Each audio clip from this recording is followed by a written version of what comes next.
salaamaaleykum gars yi ñu ngi ci manifestation Pape Alé Niang bi patriote yi ñu ngi fi buntu CNN voilà gis ngeen Pape Alé Niang prix Pape Alé Niang gars yaa ngi nii xaaral ma tourné caméra bi.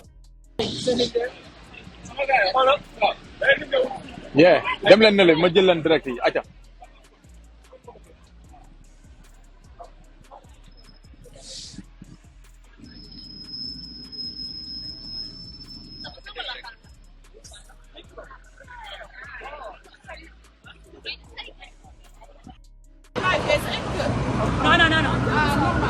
Ousmane Tounkara moo taxaw noonu di taf affaire bi ci oto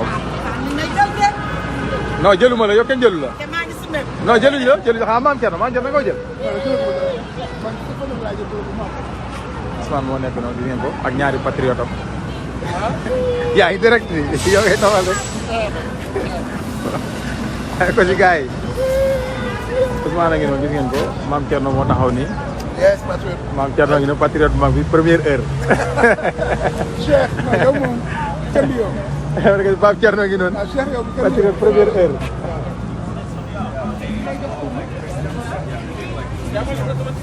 gars yi partagé leen ko nag adduna bi yëpp fi mooy buntu CNN. CNN bi ngeen di dégg maison presse bu mag boobu. voilà gis ngeen ko Pape Alé Niang prix Pape Alé Niang. xaaral Ousmane ñëw Ousmane moo yor loolu Ousmane. Tata Yacine Fall moo nekk noonu. salaamaaleykum bisimilah Tata Yacine. yaa ngi en direct ci ANN TV ñëpp a ngi lay seetaan fii luy waral sa teewaay fii. ah xanaa taxawu démocratie rek ak liberté de presse. ndax tey Sénégal dañu toll foo xam ne fii Macky Sall li mu nekkee dafa ëpp te foog te lu ëpp tulu ndax yore réew tegloo ko ci dul instrumentalisé jël justice ko ak yore pour sa bopp ngir di denc képp koo xam ne kii taxaw nga di opposant xeex pour démocratie xeex contre troisième candidature mais surtout xeex contre ñàkk wax dëgg ak instrumentalisation de la justice li xew ci Sénégal dafa ëpp parce que tey corruption d'État dafa am ci Sénégal ndax bi ñu gisee ay contrat armement yoo xam ni dafa jéggi dayoo nit yoo xam ne même ay dëkk yoo xam ne seen démocratie des na ñu ngi taxaw tey di ko seet ni di ko ŋaññ ñu jël ko di digaale ak moom ku def lu bon mbaa nga def lu ñaaw mbaa nga sàcc mbaa nga luubal xaalis mbaa nga wecceek xaalis te bokk ci Macky Sall ñu bàyyi la mais képp koo xam ne ki yaa ngi yee askan wi di yeete di wax dëgg surtout ku mel ni Pape Alé Niang nga xam ne c'est un héros national ndax xeex rek la mës taxawee saa yu ko askan wi woowee ci taxaw ci dëgg ak défendre démocratie Pape Alé Niang ma nga fa Macky Sall bu doon gor la tey wala nit la wala yeewu na kon di jàpp Pape Alé Niang di ko tëj kaso ndax bokk na ci ñi nga xam ne dañu xeex pour mu falu kon tey bu ñu taxawee tey ba Pape Alé Niang sax ñu koy denc bu ñu dexee tey ba nga xam ne dañuy protéger Ousmane Sonko di ay garde du corps am ñu bàyyi leen lâchement arrêté pendant qu'il était en audition tëj leen taxaw Sénégal dafa jot te lii yëpp lu ko lal mooy yaakaar ni mën nga dox ci kaw xelu nit ñi mën nga fexe ba xëbalaate ba taxaw troisième candidature boo xam ne ñemewuloo ko ubbi sa gémmiñ du fi am tey du fi am ëllëg du nu ko nangu te nag lu mu ko jaral nag jaral nañu ko lu ko ëpp téeméeri yoon xam nga moom lu mu wax rek wet na ko ndax moom moo taxawoon fii ñu dama def troisième candidature moom moo taxawoon fii ñu du ma tëj journaliste ci sama kanam tëj na ay journaliste tëj na ay parlementaire dégg nga tëj na opposant politique boo xam ne bii ne xam na ne yow mii kii tey mën nga ko tere mu am nguur mu tëj la mais nag bii nag dafay laalaake ndax nag trop c'est trop ëpp na lu ëpp tuuru te Pape Alé Niang dina ko bàyyi garde du corps yi mu tëj dina ko bàyyi xale yi nga xam ne defuñu dara ñu dul jënd ay article wala dégg nga satire mu jël leen tëj leen c'est-à-dire que Macky Sall dafa defee dictature moo yore Sénégal dictature du fa dox tey du fa dox ëllëg danañu xeex nag fu mu au niveau international et au niveau national lu mu jar rek danañ ko mais moom du ci gañ waaw lii tooy ci moom lay jóge te on verra maa ngi lay gërëm di la. jërëjëf Dramé English yeah. We are gathered here today to really denounce the way our President Macky Sall and his regime are threatening democracy in Senegal. They are putting a jeopardy on people's freedom. on the freedom of the press, on the freedom of parliamentarian, on the freedom of any opponent that is resisting Macky Sall. Anyone who Macky Sall thinks that you can put in jeopardy his plan to run for a third term, he will try to put you out of capacity to move or to act. But the Senegalese people are a mature, democratic people, and we are standing here today, all of us, young people, women, all the people standing here to say no, enough is enough. We're going to stop you, Macky Sall, from what you are doing. He has jailed a very important journalist, one of the journalists that are the most important in Senegalese democracy, in the process of telling the truth, of the process on unearthing all what they are hiding. They are hiding corruption in the army, corruption in the military, because when you're buying armaments, about $100 million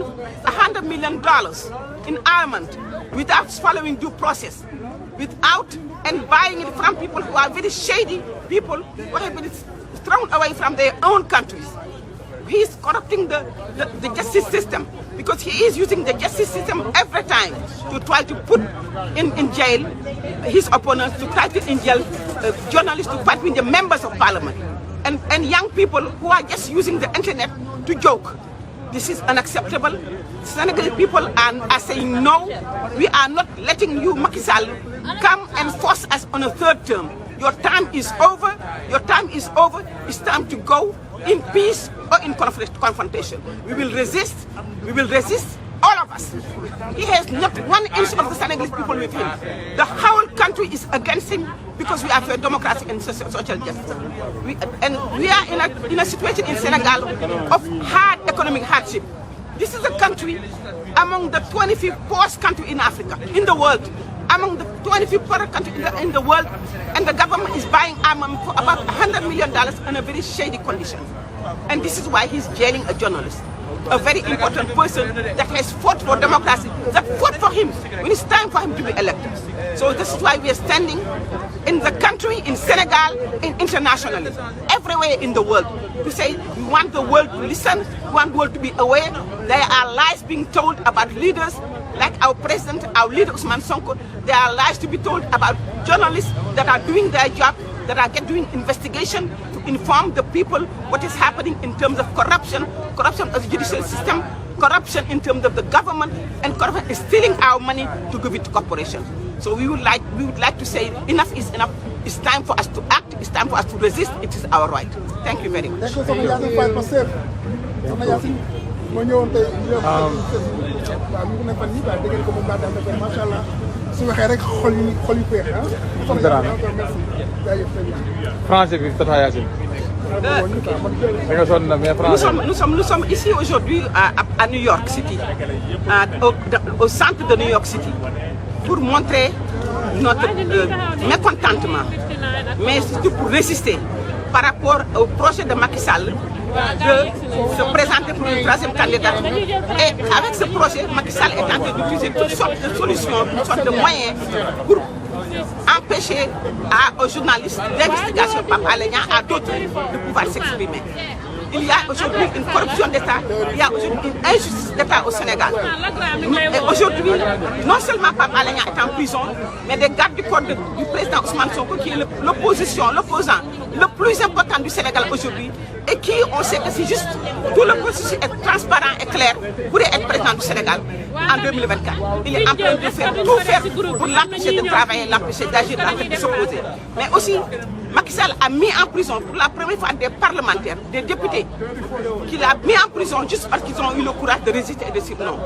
Il est temps aujourd'hui pour que le monde entier, au Sénégal et à l'étranger, sache que le projet funeste de Macky Sall de vouloir se présenter pour le troisième candidat ne va pas passer, et nous allons résister contre toute forme d'oppression que Macky Sall est en train de mettre sur pied pour nous empêcher de dire non à une troisième candidature, pour nous empêcher de dire que nous ne sommes pas d'accord. Nous ne sommes pas d'accord avec cette corruption d'État, avec cette situation de corruption qui consiste à acheter de l'armement par des ministères qui n'ont pas le droit de faire des contrats d'armement, comme le ministère de l'Environnement, qui achète des armements pour pouvoir réprimer les Sénégalais. À environ 100 millions de dollars. ont été dépensés, alors que nous, le Sénégal n'est pas au courant, les députés ne sont pas au courant. Personne ne sait jusqu'à présent comment ils ont développé ce contrat d'armement avec une personne recherchée dans son propre pays, le Niger, au Nigeria. Donc il est temps que le peuple sénégalais, hommes, femmes, enfants, jeunes, tout le monde dise à Macky Sall, assez, c'est assez. Nous ne pouvons pas accepter cette forme d'oppression, nous ne pouvons pas accepter cette dictature flagrante de Macky Sall à mettre en prison toute personne qui lui résiste. Donc ça ne va pas passer, nous n'allons pas l'accepter, il n'y aura pas de troisième candidature, nous allons faire en sorte qu'on puisse libérer toutes les pressions politiques au Sénégal. Merci. Merci. Gars yi ñu ngi noonu gis ngeen ko Ousmane Tounkara ngi noonu voilà Ousmane. tey lu war a sa teew fii grand yow moom kenn du la jiitu si yu mel nii macha allah. tàmbali déjà ñu présenté leen kii defe naa war nga koo xam. waaw soxna Oumy kaay nii ndax mën a jëlaale kii dafay am solo. voilà donc li ñu fi indi ñun ñëpp tey defe naa xam nañ voilà adduna moom li ñuy wax rek dafa gudd tànk pour ñi toog seen kër yaakaar na ñu ngi en sécurité defe naa jàpp Pape Alé Niang bi war na am lu mu yee ci yéen ndax barki démb rek moom moo doon xeexal sénégalais yi tey sénégalais yi ñoo génn di ko xeexal donc képp ku toog sa kër yaakaar ne tu es en sécurité wala tu es à l'abri da ngaa juum Macky Sall boo nekkee sa biir kër dina la fa fekk boo ñëwee ci biti dina la fa fekk donc bu yeboo rek nga génn ci biti xeex ak moom waa jii mu jàpp nag ak suñu détenu politique yi nga xam ne daf leen jàpp dañuy wax Macky Sall mu bàyyi leen ci lu mu gën a gaaw bu dul loolu day gën a metti ci moom rek pour mu xam parce que sénégalais yi ragal ñu Macky Sall en fait we are not afraid of him he knows this and he must know xaw ma kan mooy nax Macky Sall xaw ma kan moo koy conseil waaye war naa jóg xoolaat boppam daanu bu ndaw moo ci gën waaye daanu ba nërmeelu ba xalangu la Macky Sall di nar a def toroxal bi mu waajee bi muy toroxal nit ñi nii moom moo ciy mucc gars yi ñu ngi sant ñëpp di gërëm ñëpp ñu ngi dem nag ci Hudson Yard ba tëri pour léegi nag gars yi let's go léegi nag let's go